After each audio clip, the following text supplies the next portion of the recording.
ರಾಷ್ಟ್ರೀಯ ಹಬ್ಬ ಮತ್ತು ಸ್ವಾತಂತ್ರ್ಯ ದಿನಾಚರಣೆ ಎಂದು ಆಚರಿಸುತ್ತವೆ.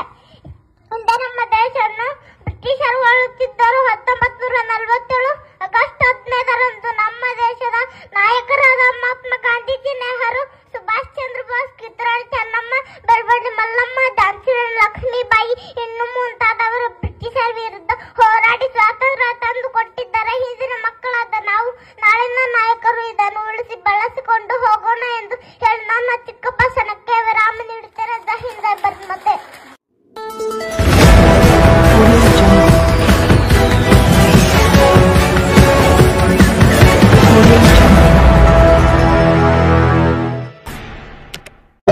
ಈ ಚಾನೆಲ್ ಅನ್ನು ಸಬ್ಸ್ಕ್ರೈಬ್ ಮಾಡಿ ಮತ್ತು ನಮ್ಮ ಹೊಸ ವಿಡಿಯೋವನ್ನು ಎಲ್ಲರಿಗಿಂತ ಮುಂಚೆ ನೋಡಲು ಬೆಲ್ ಐಕಾನ್